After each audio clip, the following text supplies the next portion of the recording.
Hey, boys and girls, Squee913 here. I know it's been a while. I've been kind of sick and had a sore throat, so I haven't done one of these in a while.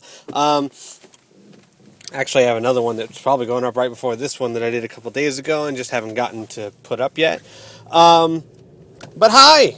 Welcome to another edition of Thoughts Behind the Wheel. I am Squee913, and hello there. I wanted to talk about something. I saw something on the internet. I saw it a while ago, but I saw it again today, and I wanted to talk about it because it is kind of an important issue, especially for a lot of, like the demographics that generally listen to this stuff I do. I know I have a lot of high school kids who listen, and good for you, by the way. I compliment you on your excellent taste. But there's a video of, I think it was in New Zealand or somewhere, I'm not really sure, of bullying. And this smaller kid was bullying this bigger kid and was like punching him right in the face. And the little kid took it, or the bigger kid took it. And finally the big kid snapped and literally like body slammed the other little kid on the ground. And then he got expelled for it. That drives me crazy. Look, I do not condone violence. I really don't. But I do believe in your ability to stand up for yourself. If someone is punching you in the face and no one is there to stop them, you should be allowed to protect yourself. I think they were saying things like, well, he should have gone and gotten a teacher. What? How? What, just walk down the hall getting punched in the side of the head the entire time? Here, why don't you just punch me while we walk towards the office, all right? Once we get there, you'll be in trouble. So, I never understood that. Look, I don't condone violence. I really, really do not. You will find 9 times out of 10, it causes more problems than it solves. Trust me.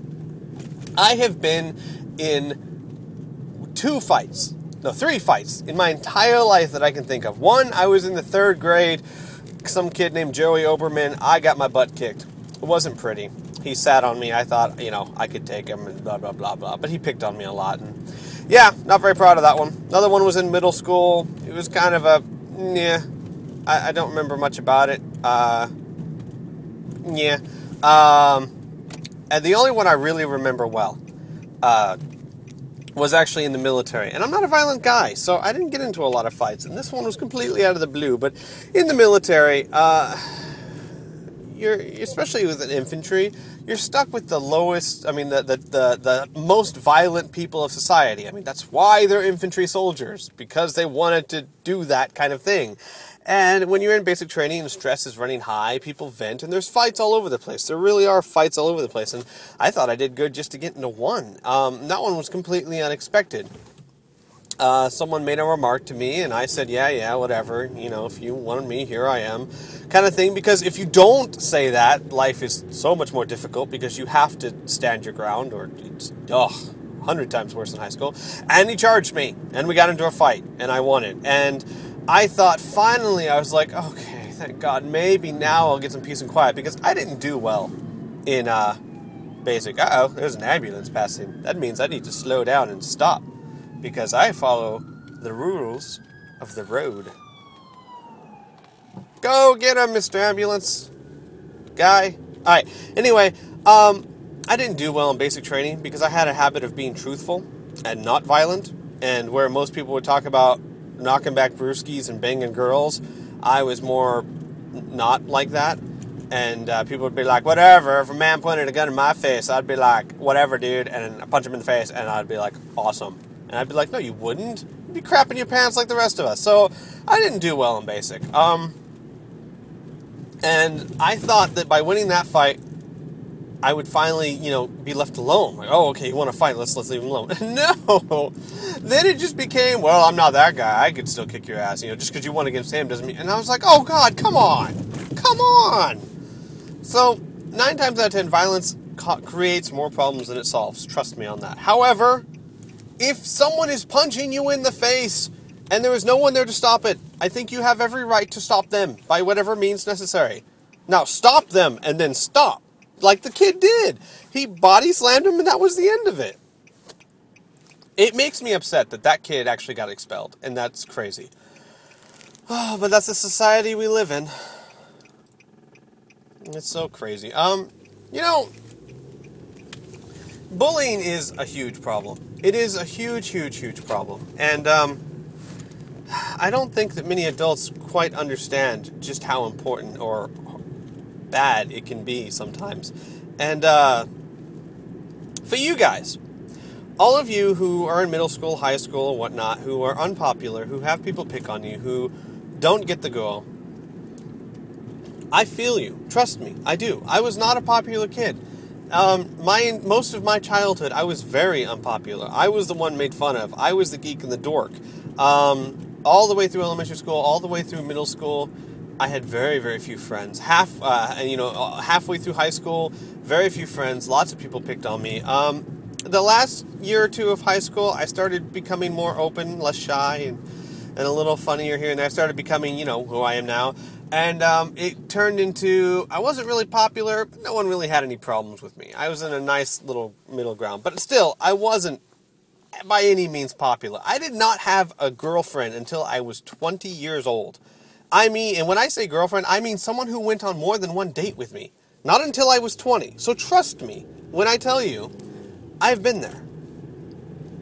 And what all the adults say that you hear all the time, it gets better. It really does. It does. Trust me on this. When you get older and they get older, it's not instant. It's not like you turn 18 and boom, everything's fine. But as people grow older, they become more comfortable in who they are. And as they become more comfortable in who they are, they become more comfortable in who the people around them are and make fun of them less. The thing is, most bullies in high school, let's put it this way. Let's say you're getting picked on because you liked a kid's show, or whatever, or read books, or whatever. Most of the people who pick on you have generally the same likes. They just don't want to say it. I found that when I was in high school and in middle school, one-on-one, when I hung out with anyone one-on-one, we would get along. It was when they were around their friends that the issue occurred, because they were afraid to admit to others that they might like this too, because they would be made fun of. That's not always the case. There's some out there that are just jerks, but as they grow older, they become more confident in. It becomes less, you're a sissy, and more, you like that? That's cool. I saw that once. So it does get better. Plus, generally, women do eventually start to see you for who you are. And it's not all about the jock who throws footballs. There will always be girls like that. And just because you get older, it doesn't get any easier, trust me. But things do get better.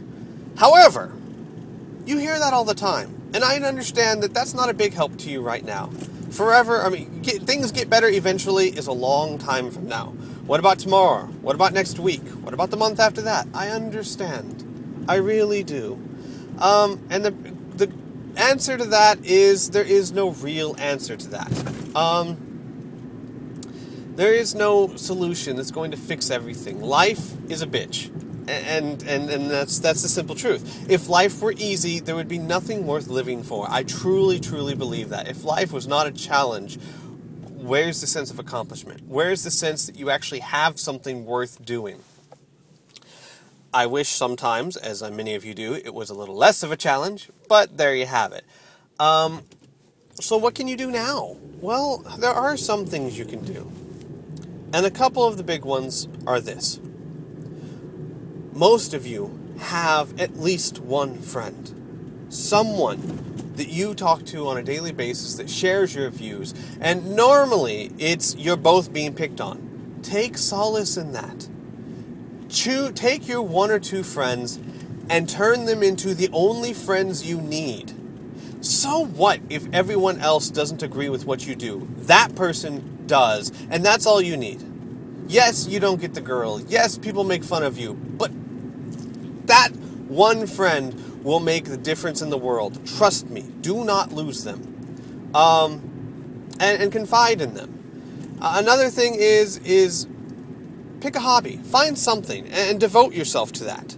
Throw yourself into it. I don't care what it is. Sports, let's playing, making model airplanes, collecting comic books, combing your hair in funky styles. Whatever it is, devote yourself to it. And you don't have to tell other people about it if you don't want to. You can make it completely secret, your little thing. That doesn't matter. That's not what's important. Just devote yourself to some sort of hobby, something that can give you a sense of accomplishment when you do it. Because that will help more than you can possibly imagine. So you get made fun of at school. It doesn't matter. When you have your hobby, when you are devoting yourself to this thing, nothing else matters. It doesn't matter what kids at school think. It doesn't matter the way you dress or if you got the girl. Because while you do that hobby that you devote yourself to, that's the only thing that matters. And that will really, really help. Trust me on that. It really will. My hobby back in high school was drama. It really was. When I was on stage, nothing else mattered. It didn't matter what people thought of me. It didn't matter if I was popular or not. What mattered was I was on stage and I was acting, and I would throw myself into that. And I would learn my lines faster than anyone else did. I would do my job better than anyone else did because that was my thing. I threw myself into it. And it helped a lot. So there are things you can do, even being on the internet. Some people say it's unhealthy to have a bunch of internet friends. I disagree. Completely disagree. And some people say the internet friends are no substitute for the real thing, real friends. I also disagree. Real friends are nice. It's really nice to have someone there that, you can talk to and go to the movies with or whatnot. But I would beg to differ that internet friends can be just as important and real as a real friend. Many of my close friends on the internet, Sparta, Piff Zero, Inferno Canuck, I consider them real friends. In fact, more real than a lot of friends I have in the real world. So don't cut short the internet. If you're not that popular at school, but you have people online that get it and agree with you, and you can talk to them on a daily basis, there's nothing wrong with that. There is nothing wrong with that whatsoever. Don't listen to what anyone tells you about that. Or, you know what, and along the same lines, long-distance relationships. They're tricky. Don't get me wrong. Because, along the same lines of people who aren't popular, who don't get picked on, follows the long-distance relationship, where no one at home listens to them. No one at home pays attention to them. But online, they found someone who saw them for who they were, and they developed feelings for each other, even though they're half a country away. I will tell you that long-distance relationships, from my experience, I've actually never had one. Well, that's not true. When I was in my freshman year of high school, apparently there was some 22-year-old girl in a chat room. But that's not really the same thing, is it? No, I don't think so. Her name was Shine. Yeah. I told you I was unpopular. But they can be tricky from what I've seen because relationships are very, very hard when you can't hold the person you're in a relationship with. And I mean that quite literally. When you cannot hold them, things can be difficult because there's a relationship begs physical attraction and attention, and it feels really horrible when they're not there. That's not true. I did have a long-distance relationship. My first girlfriend, when I was 20, I met here, and then I got deployed for a year. We literally went out for like 2 weeks, and then I got deployed for a year. So I did have a long-distance relationship, and it was very, very difficult because you miss them so much. And so a lot of times it doesn't work out because one or the other will find someone at home that feels the same way. And of course, short distance relationships are so much easier than long distance relationships, and they fail. That does not mean they always fail, and it does not mean they are bad things. My brother met his wife online, on the internet. I don't remember exactly how, but that's how they met. And they have 2 kids, have been married for a very long time, are incredibly happy. There is nothing wrong with meeting someone online, and there is nothing wrong with a long-distance relationship if you're willing to put the effort into it. Do not let people tell you different. Take it for what it is. They're very difficult, and you will be in for some hard times. But the quite honest truth is, will it really be harder times than being home alone without any sort of relationship? Probably not. You might break up, and it might suck, and it might hurt, but it's not going to hurt any more than if you broke up with a girlfriend right next to you. Trust me, a breakup sucks. They all suck. Long distance, short distance, they all suck. So, what's wrong? I've never understood what's so wrong with them. If you're in a long distance relationship, just understand you're going to have to put more effort into it than if they were right there by your side. And they might not work out. But as long as you accept that, go for it. Same thing with internet friends. Wow, I got off on a complete tangent, didn't I? Anyway, the basic message I'm trying to get out is things do get better as time goes along. But that's not a very big help right now, I understand. So, for the time being, take solace in what you do have. Don't worry about what you don't have. Concentrate on what you do have. Do you have a friend who is someone that believes in you or agrees with you? Do you have people online who are your friends? Do you have a hobby that you can devote yourself to? Concentrate on this stuff and try your best not to care what the others think. I know it's impossible. Every single one of us cares what others think every single second of every single day. Not every single second of every single day, but you know what I'm saying. Anyone who says, I dress the way I want, I don't care how others make fun of me, they're lying. I mean, don't get me wrong. Yes, I know there are people out there, like, for example, when I'm putting on my t-shirt and my blue jeans, it's not like I'm really caring what people say. But, like, the people that spike their hair 3 feet, in 3 feet spikes and dye their eyebrows pink and wear, chains around everything and say, I don't care how other people think. No, you do. I mean, you're dressing that way to express yourself. You would prefer that people accept you for who you are. So you still do care. You just don't make it your priority. So everyone cares. It's just a matter of how much and how big of a priority it is. So do your best to not make it what's the most important thing. Does that make sense? I hope so. All right, I've rambled enough, everyone. We'll see you later. Take care, everyone. Adios.